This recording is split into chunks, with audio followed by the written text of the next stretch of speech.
All right. Hey guys. So I want to share something with you. Um, Prior to moving, I wrote letters to myself. And I guess this is a way of me manifesting everything that I want. Now, I made sure that I sealed these letters, tied them up, everything, right? And the wax stamp, it doesn't matter. This just came with the kit. I have one that has a heart. I have one letter that I wrote to myself that I can't open for 5 years. And so I want to talk about that. So when I'm writing anything, I'm usually writing through a different energy. It's a different source.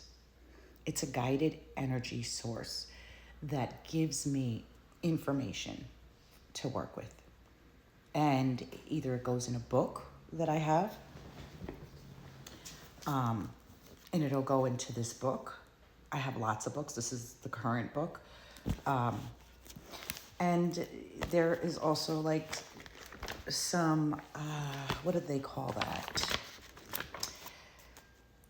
Pasting and cutting and pasting. Like, so there's some of this in it. I forget what they call this right now. But there's some of this in here, like things that I want or things that I like moving forward. I haven't opened that letter that I wrote to myself. I just remembered. So I want to talk about how I just remembered. When I wake up, I try not to go to my phone unless it's like a school day and like I'm looking for important stuff. But most days I will sit in silence.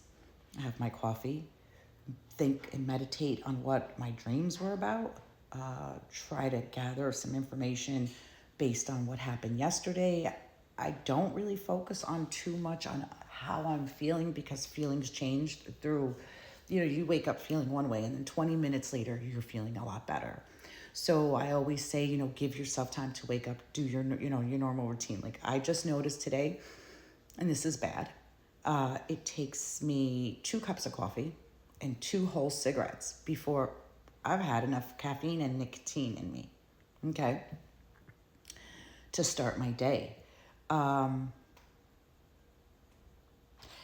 outside, while I was on the balcony, I started to think about everything, just everything, my dreams, everything. And I meditate on everything. Then I'll go to my phone and I will see what's being brought to me, and I'll meditate on that. And that's when, again, I remembered about this letter that I wrote to myself that says, open on 8/30/25. This is your reality of the day, your future forecast. Okay? That's what I wrote on the outside. So I kind of have some insight as to what it's about and leave it alone. Now, most of the time when I write things to myself, it goes somewhere, I forget about it, and I'll just stumble upon them later.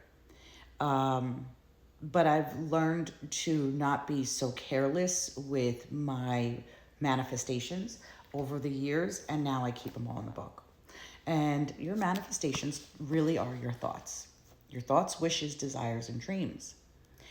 Once you say it, write it, see it, surely soon enough, it's happening. It's yours. So most of you who know me, right, you know that everything I've said I was going to do, I did. And it's not like because I have some superpower or I have an abundance of money or no, it's none of those things. It's just the way I operate. My manifestations become my reality because of the way I do it. So I'll think it first and then I write it. And over a few days and a period of time, I start visualizing it more and more. Not only do I visualize it, but I'm able to hone in like on, let's say it's a location. For instance, moving here. This place popped up multiple times and I knew I was living in this community. This community kept popping up in my thing, but I couldn't get a place in here. But I knew I wanted to be in here. Very weird how I found this place.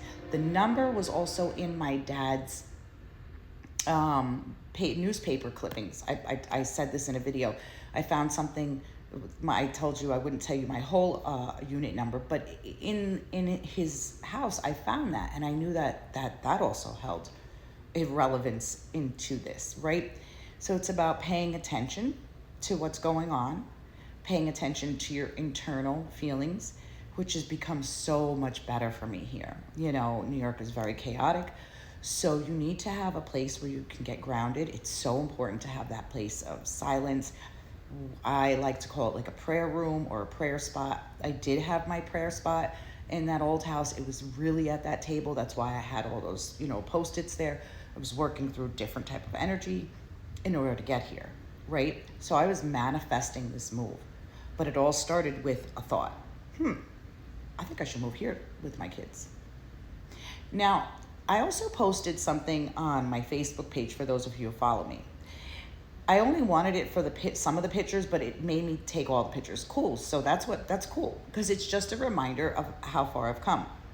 In one of those pictures, I was looking at houses upstate New York, and my son is walking out with the realtor. That was the house that I put a bid on, and I got it. And then I bailed because I knew that wasn't my house.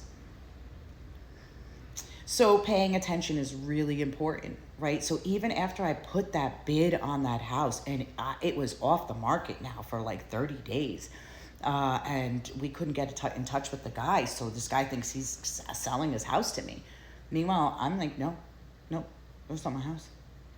So you got to pay attention to your feelings. You can't brush them off. You can't ignore things. When something is being presented to you over and over again, those are important things and aspects of your life to pay attention to.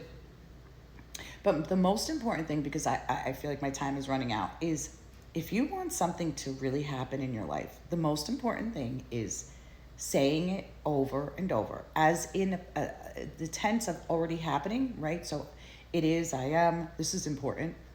Like, I am abundantly, if you're trying to manifest abundance of money, you have to have a source to make that money, though. It's just not going to fall in your lap. And the odds of you winning the lottery are like, 1 out of 100, right?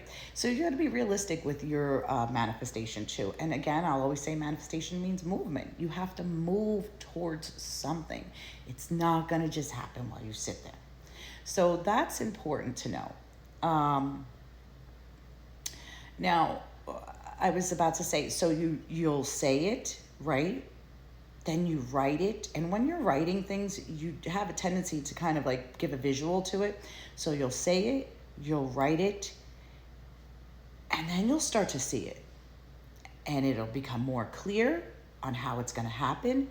Over time, your spirit guides will show you and help you to make decisions. They will help you to pick, do whatever it is that you're trying to do. The most important thing here is to have your faith. Your faith is everything. I like to read the Bible every day, like maybe a little page here and there, and it's not even guided Bible reading. It's whatever. I just, pick the page and whatever my spirit brings me to. Okay. And I'm going to be really honest. I've never read it from front to back. I've never done it. I can't.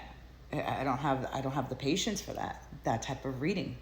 But I do try to stay faithful. Okay, so your faith is everything. Your prayer life is everything. And spiritual warfare is very real.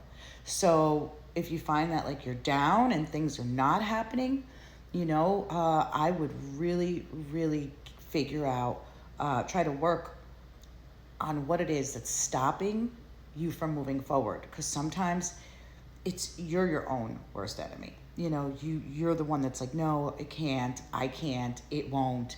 And those are negative things. And you could be causing your own spiritual warfare. Because negative thinking is a doorway for anything demonic to get in. The minute you doubt yourself, the minute you start treating yourself less, there's your opening. Anyway, this is about to end. Write yourself a letter and give it a date, an expiration date, like I just did. Like this.